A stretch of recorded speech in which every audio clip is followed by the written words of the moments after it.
kenapa terjadi perdebatan yang konyol ini? Kenapa untuk ingin mengetahui ijazah presiden saja kok sulit ini? Iya. Itu tidak logis. Kalau itu di Korea. Bola liar kembali panas menggelinding di hadapan Anda. Komisi Informasi Pusat KIP tengah menyidangkan sengketa informasi terkait ijazah mantan Presiden Jokowi. Dalam sidang lalu, Majelis KIP memerintahkan Universitas Gadjah Mada melakukan uji konsekuensi, yakni proses pengujian dokumen untuk menentukan apakah informasi yang dimohonkan dapat diberikan kepada publik atau harus dikecualikan karena alasan kerahasiaan. Seiring sejalan kasus pidana pencemaran nama baik dengan tersangka Roy Suryo CS terus berproses di Polda Metro Jaya. Lalu, akankah sidang sengketa informasi di KIP semakin membuat terang polemik keaslian ijazah Jokowi? Apakah sidang sengketa informasi di KIP bakal berdampak ke kasus pidana Roy Suryo CS? Saudara, inilah Bola Liar bersama saya, Mas-Sister Tarigan. Untuk membahas tema kita malam ini, saya menyapa Roy Suryo, tersangka tudingan ijazah palsu Jokowi. Selamat malam, Mas Roy. Malam. Ada Lukas Luarso, co-founder dan peneliti bongkar ijazah Jokowi Bon Jovi. Selamat malam, Pak Lukas. Saya menyapa Randy Umboh, koordinator nasional JPPN. Selamat malam, Mas Randy. Malam. Ya. Mardiansah Semar, Ketua Umum Rampai Nusantara. Selamat malam, Kang Semar. Ada Jefrizen Boy Kanu, Ketua Peradi Bersatu. Selamat malam, Pak Boy. Di floor saya menyapa Ahmad Alamsyah Saragih, Ketua Komisi Informasi Pusat 2009-2011. Selamat malam. Dan Marwarar Siahaan, Hakim MK 2003-2008. Selamat malam. Melalui Zoom saya menyapa ada Denny Indrayana, kuasa hukum Roy Suryo. Selamat malam waktu Indonesia, Pak Den. Selamat pagi waktu Melbourne. Baik, saya langsung ke Mas Roy kalau begitu. Mas Roy, mengapa menurut Anda Majelis Hakim perintahkan UGM uji konsekuensi atas seluruh informasi yang dinyatakan dikecualikan? Apakah Anda melihat Hakim meragukan keterangan dari UGM? Ya gini, memang aturannya dalam Undang-Undang Keterbukaan Informasi Publik dan itu sudah ada turunannya dalam peraturannya adalah syarat bahwa kalau misalnya ada pihak, ada PPID yang kemudian menyatakan itu mau dikecualikan atau tidak, itu harus melakukan yang namanya uji konsekuensi. Ya. Dulu ketika saya di Komisi 1 di DPR, kami merumuskan itu gitu. Kami menyarankan agar semua itu tidak juga kemudian seenaknya, oh ini dikecualikan, ini tidak. Meskipun sebenarnya dalam Undang-Undang Keterbukaan Informasi Publik nomor 14 tahun 2008 sudah ada pasal 17 itu yang dikecualikan apa saja. Dan di situ jelas betul ijazah tidak masuk. Kalaupun ada yang dikecualikan lagi, itu ada di pasal 18 di ayat 2. Bahwa kalaupun misalnya ijazah itu milik seorang pejabat publik atau dia pernah menduduki posisi publik, itu wajib kemudian untuk diinformasi kalau ada pertanyaan. Memang aturannya itu harus dimintakan ke badan publik. Selaku presiden waktu itu masih menjabat, itu badan publik. Tapi kalau dia sudah nggak menjabat lagi, jabatan publik itu tetap melekat pada dia. Makanya kemudian ada teman-teman dari Bon Jovi ya gitu, di situ ada Dr. Leoni Lydia, itu sahabat saya dulu ya, dia dari ITB, sekarang pengajar di Unpas ya. Kemudian ada Pak Lukas Suarso, ini seorang jurnalis independen ya, pendiri dari AJI dulu.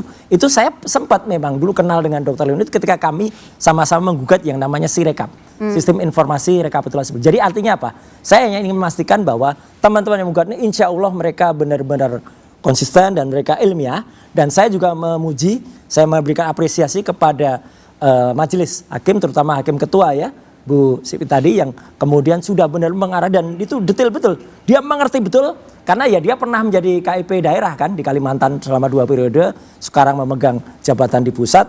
Jadi ya menurut saya itulah harusnya begitu. Jadi ketika ada UGM menyatakan tidak dikuasai, kemudian tanya, kok tidak dikuasai gimana? Ada di mana? Kemudian ketika KPUD Solo menyatakan itu dimusnahkan, nah kan menjadi pertanyaan, kok bisa-bisanya dimusnahkan? Dalam Undang-Undang Kearsipan kan jelas, masa retensi itu ada waktunya. Apakah itu 5 tahun? Itu minimal, ya bahkan sampai 30 tahun. Jadi jelas, Mbak, apa yang kemarin disampaikan dalam sidang di Komisi Informasi Pusat itu bagus untuk pembelajaran kita semua, dan memang seharusnya begitulah seorang pejabat publik itu membuka informasinya. Jadi menurut Anda tidak perlu ada yang di blackout? Enggak, kalau perlu ada yang blackout, misalnya pun ada. Kalau semua dokumen yang ditampilkan kemarin di persidangan harusnya tidak perlu di blackout? Enggak perlu di blackout, kalaupun ada mana uji konsekuensinya? Kan kemarin ada dalam sidang yang satu mengatakan di blackout terus ditanya sama ketua majelis hakim kan gitu. Dasar hukumnya apa? Oh, kami dasar hukumnya ini, terus tanya dulu ke KPU. Padahal di KPU tidak di blackout. Ya kan ini kan aneh gitu. Artinya tidak boleh kemudian menafsirkan sendiri mana yang di blackout. Harusnya semuanya ini nuansanya ketika waktu kami ikut menyusun ini dulu juga sebelum tahun 2008, keterbukaan untuk masyarakat. Oke, Pak Boy Kanu. Jadi kalau kita lihat ini hakim saja tampaknya meragukan keterangan dari UGM. Setuju atau enggak? Anda setuju enggak perlu ada uji konsekuensi? Enggak, saya kira tidak perlu uji konsekuensi. Tidak perlu. Tidak perlu. Karena kan undang-undang yang disebutkan Mas Roy tadi pasal 17 itu kan ada dikecualikan. Yang dikecualikan itu apa? Itu yang harus kita jelaskan, ya kan? Nah, kalau barang-barang itu sedang disita oleh Polda Metro Jaya, ya tidak bisa dibongkar. Jadi tidak bisa. Jadi UGM apapun yang dimiliki oleh UGM, dia boleh menyerahkan, tidak bisa dipaksakan. Yang ada dia serahkan. Kalau yang sudah disita, itu tidak bisa diambil. Kalau itu barang sedang proses perkara. Tapi Ketua Majelis Hakim kemarin meminta adanya uji konsekuensi. Ya, hakim itu jangan lupa dia ini hakim administratif. Oke. Ya, bukan yang artinya peradilan. menurut Anda? Ya, tidak punya hak untuk meminta, untuk menekan, memaksa, nggak bisa. Tujuan dia hanya untuk membuka apakah ini buka boleh atau tidak. Dia tidak bisa memaksa. Kalau barang tidak ada, ya tidak ada. Tidak bisa ada unsur paksaan, tidak ada. Itu menurut saya. Oke, Pak Alamsyah, jadi menurut Anda apakah ini administratif saja? Atau gimana menurut Anda? Kekuatan mengikatkah? Ya, kalau Komisi Informasi itu sudah jelas disebut putusannya itu setara dengan putusan pengadilan gitu, jadi adjudikasinya itu. Jadi namanya setara itu ya berlaku juga sebagaimana pengadilan. Nah, kemudian apa fungsi dia kan sebetulnya? Komisi Informasi itu adalah tempat orang menyelesaikan perselisihan ketika sebuah informasi yang sudah jelas terbuka diminta tapi belum dikasih. Kedua, sebuah informasi dinyatakan dikecualikan, tapi pemohon merasa tidak. Maka ya diselesaikan di mana? Ya diselesaikan bukan di bola liar, tapi di informasi, kira-kira begitulah. Hari ini saya senang juga nih ada di sini, jadi melihat 3 lawan 2, yang satu di Melbourne. Gitu. 3 lawan 3, enggak 3 lawan 2. Saya akan menjelaskan begini kira-kira, Lona. Jadi di Komisi Informasi itu ada 2 atau 3 kali tahap sidang. Yang pertama ini baru pemeriksaan. Nah, di pemeriksaan ini sebetulnya dilihat legal standingnya, terus prosedur yang sudah ditempuh. Disitulah yang kemudian ada pertanyaan-pertanyaan, loh kok sudah dimusnahkan. Itu kan jadi orang juga tahu. Ini kita belum masuk ke tahap substansi lah pemeriksaannya. Jadi sebetulnya kita masih nunggu nih nanti di Komisi Informasi. Tapi kalau saya boleh melihat sebuah ijazah itu ya, ini saya bukan maksudnya mencampuri komisioner ya. Dan sudah berkali-kali banyak sidang seperti itu, bahkan orang minta hasil seleksi CPNS pun gitu ya. Nah, ijazah ini kan memang akta yang dipegang oleh seseorang, termasuk juga bukti kapabilitas dia, profesi segala macam itu ada. Itu termasuk informasi yang dikecualikan pasal 17 huruf G dan H. Tapi ada di pasal 18 tidak termasuk dikecualikan sebagaimana pasal 17 huruf G dan H tadi, apabila informasi pribadi tersebut gitu ya, itu disetujui untuk diungkap oleh pemiliknya secara tertulis.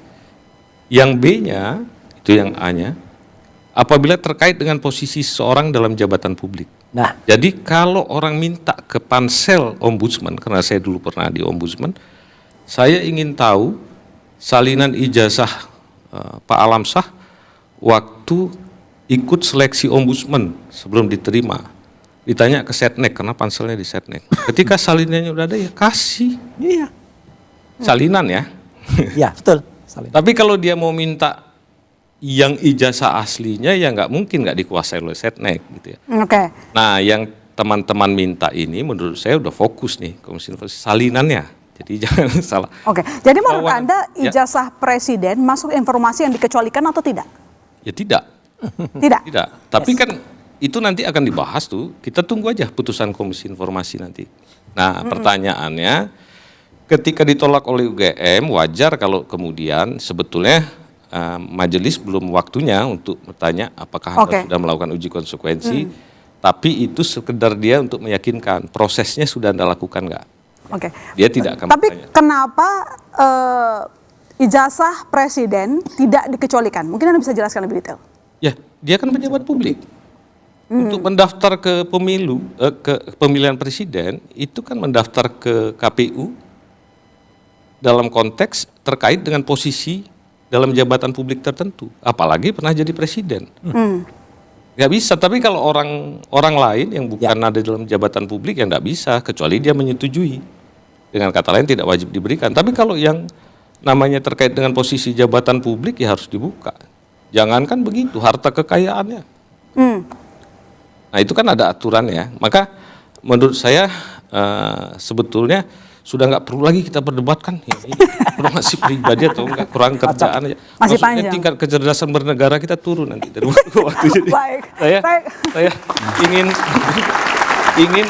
ingin mengatakan bahwa kita tunggu aja sidang Komisi Informasi ini, tapi jangan juga kita berspekulasi di Komisi Informasi akan membuktikan palsu atau tidak.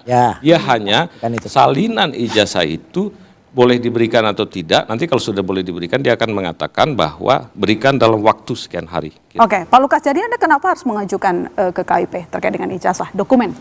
Ada 3 Apa? tujuan. Pertama, kita ingin mendapatkan dokumen-dokumen informasi tentang pencalonan, proses pencalonan Jokowi di Pilpres. Kemudian kita juga ingin memastikan dokumen-dokumen seperti ijazah Pak Jokowi, dan bahwa Jokowi mendapatkan ijazah itu sesuai proses yang benar. Makanya kepada UGM kami ajukan 20 jenis pertanyaan. Nah, jadi kita selain itu yang pertama, yang kedua kita ingin mengetahui apakah kinerja PPID lembaga yang kita ajukan itu perform. Apakah mereka menjalankan fungsi dan perannya. Mereka kan full time job, pegawai. Apakah mereka bekerja? Nanti saya punya kesimpulan setelah sidang kemarin. Yang ketiga, kami ingin ada lesson learned buat publik, buat negara ini. Ini negara demokrasi. Kita sudah punya lembaga seperti PPID, kita sudah punya aturan-aturan yang bagus setelah reformasi. Kok belakangan ini 10 tahun terakhir kita menuju ke negara yang tertutup lagi. Ya. Jadi negara yang susah payah kita buka dengan menjatuhkan Soeharto waktu itu 32 tahun berkuasa, ingin kami pastikan tidak ditutup. Jadi kita ingin melawan rejim kerahasiaan. Karena kita sudah punya Undang-Undang Keterbukaan Informasi Publik. Itulah 3 hal yang tujuan kami seperti itu. Dan kami beda dengan Bung Roy Suryo yang memang frontal dan sekarang menjadi selebritis anti Jokowi. Kami bekerja dalam senyap, ya. Jadi kami ini sudah bekerja sejak bulan April. Tapi yang kami lakukan adalah diskusi-diskusi intensif, sekitar ada 6-7 orang. Beberapa sudah diperkenalkan tadi. Jadi kami menggodok pertanyaan apa yang kita susun. Jadi total itu ada 47 pertanyaan. UGM 20, KPU Jakarta, KPU Pusat Jakarta dan Solo masing-masing 7. Kemudian Polda Metro Jaya 8. Nah, akhirnya semua terungkap. Dan mohon maaf bukan salah saya ya kalau di sidang KIP kemarin menggemparkan. Jadi sebelum mengajukan permohonan, sebenarnya apa sih yang Anda temukan terkait dengan dokumen ijazah Jokowi? Sebelum mengajukan? Ya, apa yang Anda temukan? Kan Anda ingin membuktikan sesuatu toh? Ya, tentu yang pertama kita pakai silogisme ini aja, pakai logika, pakai penalaran, pakai teori semiotika, hermeneutik, Hasilnya? Untuk memastikan kenapa terjadi perdebatan yang konyol ini. Kenapa untuk ingin mengetahui ijazah presiden saja kok sulit ini? Itu tidak logis. Kalau itu di Korea Utara, di Kuba, di Vietnam mungkin, Cina, negara komunis, oke. Oke, baik. Mereka rejim ketertutupan. Kita negara demokrasi loh. Oke, Kang Semar.